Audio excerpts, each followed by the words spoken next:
MH buka suara usai Jokowi Fir'aun viral.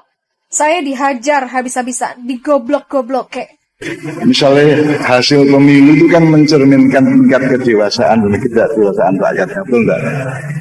Bahkan juga algoritma pemilu. Saya misal pemilu 2024 itu kon gak mungkin menang. Wis ono sing menang kita saiki. Wis ono sing menang. Karena Indonesia dikuasai oleh Fir'aun yang namanya Jokowi, oleh Korun yang namanya Antoni Salim dan 10 naga, 90 saya kira. Terus Haman yang namanya Luhut. Ya. Jadi negara kita itu sesempurna dicekot.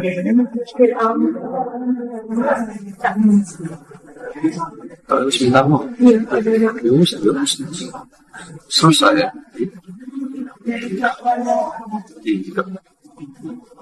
Capek. Semua dimaafin lah ngopo. Selasa sidik-sidik lapor lagi. Koyo rantu iku ya. Itu sama bapak. Ngobrol ini semua penting. Misalnya 2024. Ya santai lah, itu semua dimaafkan mas biasa. Santai. Mungkin kita boleh saja berbeda pandangan tentang masalah politik dengan pemerintah. Boleh saja, karena negara kita ini adalah negara demokrasi. Namun sahabatku semua, ketika kita berbeda pandangan dengan pemerintah, mungkin ada menurut kita kebijakan-kebijakan pemerintah yang tidak sesuai. Maka datangi pemerintah, datangi Presiden Jokowi, atau surati beliau. Nasihati beliau dengan cara yang baik, dengan lisan yang baik. MH Ainun Najib atau Cak Nun akhirnya buka suara soal viral pernyataannya yang menyebut Presiden Jokowi seperti Fir'aun. Dalam video pendek yang diunggah di akun YouTube Cak Nun, dia mengaku telah disidang habis-habisan oleh keluarganya, termasuk anak sulungnya Sabrang Panulu. Saya itu barusan disidang sama keluarga, dihajar, disalah-salah digoblok-goblok ke. Kenapa? Karena mengucapkan yang seharusnya tidak saya ucapkan. Begitulah kata Cak Nun. Menurut Cak Nun, dia seperti melanggar ucapannya sendiri bahwa tak semua yang diyakininya dan merasa benar harus diucapkan. Dia mengaku menyesal sekaligus menanggap apa yang dilakukannya memang tidak bijaksana. Diketahui sebelumnya pada saat memberikan ceramah di kajian Maya, Cak Nun secara terbuka menyebut Jokowi seperti Fir'aun. Budayawan ini juga membandingkan Menko Marves Luhut Binsar Panjaitan Bak Haman. Bukan hanya menyinggung Jokowi dan Luhut, Cak Nun juga mengungkapkan jika Indonesia juga telah dikuasai oleh Harun, yakni Antoni Salim. Karena Indonesia dikuasai oleh Fir'aun yang namanya Jokowi, Harun yang namanya Antoni Salim dan 10 naga, terus Haman yang namanya Luhut. Ucap Cak Nun. Pernyataan itu alias pernyataan Cak Nun terhadap Jokowi sepertinya telah memancing adu nyinyiran dalam masyarakat di media sosial. Pendukung dari Jokowi mempermasalahkan mengapa cendekiawan muslim itu sampai menyamakan mantan gubernur itu dengan Fir'aun. Beberapa di antaranya juga bahkan mencurigai bahwa Cak Nun memiliki motif ekonomi dalam melakukan cuitan tersebut. Politisi Partai Solidaritas Indonesia Muhammad Guntur Romli misalnya menyayangkan pernyataan dari Cak Nun yang mengibaratkan Jokowi serupa Fir'aun. Jika kekurangan di Jokowi tidak sampai layak dihina seperti Fir'aun, jika ada kelebihan, MH Ainun Najib nggak sampai level Nabi Musa dan Sabrang seperti Nabi Harun. Hanya kesombongan dan ketakaburan yang mengatakan itu. Cak Nun sedang meninggikan Jokowi dan merendahkan dirinya sendiri. Begitulah ucapnya. Hal itu dilanjutkan Denny Siregar dengan menulis cuitan begini. Nyenggol Ridwan Kamil ada yang ngamuk. Nyenggol Cak Nun ada yang ngamuk juga. Tapi kalau mereka nyenggol orang-orang itu nggak boleh ngamuk. Bahkan Denny mengatakan bahwa Cak Nun berbicara mengenai perpolitikan karena butuh uang untuk mengisi perutnya. Kegaduhan itu segera memantik reaksi warganet. Tak sedikit yang membela ulama kondang tersebut. Misalnya akun partai sosmed yang menulis pembelaan. Jokowi itu tidak alergi kritik, bagaimanapun kerasnya. Tapi ada pepatah, anjing lebih galak dari tuannya. Nah, mereka yang mau melaporkan Cak Nun itu adalah sejenis anjing yang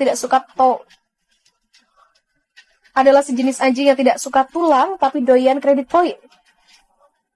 Begitulah tweet akun tersebut. Lalu akun Lukman Simanjuntak. Jika Cak Nun sampai bersuara begini, artinya kondisi memang sudah gawat. Ya nggak sih? Sementara anggota DPR RI fraksi Partai Kebangkitan Bangsa Lukman Hakim mencium gelagat bakal ada pihak yang melaporkan Muhammad Ainun Najib atau Cak Nun kepada polisi. Sebelumnya potongan video pernyataan Cak Nun heboh di media sosial karena menyamakan Presiden Jokowi dengan Fir'aun. Lukman pun berharap pihak yang berencana melaporkan budayawan Cak Nun bisa membatalkan agenda tersebut. Saran saya kepada pihak-pihak yang berencana melaporkan Cak Nun kepada polisi diurungkan saja. Begitulah Lukman mengatakan dalam layanan pesan pada Selasa kemarin. Cak Nun menyebut Jokowi sebagai Fir'aun dan Luhut Binsar Panjaitan sebagai Haman. Hasil pemilu mencerminkan tingkat kedewasaan dan tidak rakyatnya. Betul tidak? Bahkan juga algoritma pemilu 2024. Kan nggak mungkin menang. Wis ono sing menang saiki. Karena Indonesia dikuasai oleh Fir'aun yang namanya Jokowi, oleh Harun yang namanya Antoni Salim dan 10 naga. Terus Haman yang namanya Luhut. Sebut Cak Nun. Negara ini sudah dicekal oleh Fir'aun, Harun dan Haman. Seluruh sistemnya, seluruh perangkatnya sudah dipegang mereka semuanya, dari uangnya, dari otoritasnya, mereka pegang. Begitulah tambahnya. Pernyataan itu disangkut pautkan atau disampaikan oleh Cak Nun dalam acara Belago Asyudahu yang digelar oleh Majelis Masyarakat Mayah Bang Wetan di Pendopo Cak Durasim, Kota Surabaya. Acara itu dilayangkan secara live melalui kanal YouTube Bang Wetan. Fir'aun sendiri adalah sosok raja besar yang namanya diabadikan di dalam Al-Quran. Sosok raja diktator, tiran, dan sombong dengan kekufuran tingkat tinggi. Ia menyatakan dirinya adalah Tuhan. Dan dia meminta rakyat yang dipimpinnya menyembahnya seperti sang pencipta. Di akhir masanya, Fir'aun ditenggelamkan di Laut Merah saat mengejar Nabi Musa dan umatnya yang hendak hijrah ke Palestina. Sementara itu Haman adalah nama yang juga diabadikan di dalam Al-Quran. Adalah penasehat kepercayaan Fir'aun. Dia adalah orang yang dengan gencar menolak dan mendorong Fir'aun untuk menolak ajaran Tauhid yang dibawa Nabi Musa. Di kerajaan Fir'aun, Haman memiliki posisi penting. Dia duduk sebagai menteri, penasehat raja, dan sebagai pelaksana, juga pengawas proyek pembangunan mercusuar di masa itu. Acara itu sendiri merupakan acara diskusi yang membahas tentang kedewasaan manusia secara falsafah dan teknis. Hadir juga sebagai narasumber di acara itu Sabrang Mawadamar Panuluh atau lebih dikenal Neoleto. Atau lebih dikenal dengan Noe Leto. Noe tak lain adalah anak sulung Cak Nun yang merupakan vokalis band kenamaan Indonesia Leto. Selain itu, Cak Nun juga menanggapi tentang maraknya bencana di Indonesia yang diungkap oleh seorang narasumber bernama Amin. Cak Nun mengatakan secara terminologi, bencana itu lahir dari kata bancana, artinya tipu daya. Stakeholder sibuk dengan bencana atau tipu daya, bukan mereka tidak mengerti. Tapi mereka sengaja menipu daya tanah air ini dan rakyat. Sibuk dengan politik kick. Sibuk dengan rencana-rencana politik. Sibuk dengan kapitalisme. Begitulah kata Cak Nun. Tayangan live itu ditayangkan hingga Sabtu 14 Januari sudah ditonton lebih dari 22.000 orang. Budayawan Ainun Najib, atau lebih dikenal dengan MH Ainun Najib, atau Cak Nun, menjadi trending topik di media sosial. Sebuah video yang diunggah netizen menggambarkan Cak Nun sedang menjadi pembicaraan dalam sebuah forum pengajian.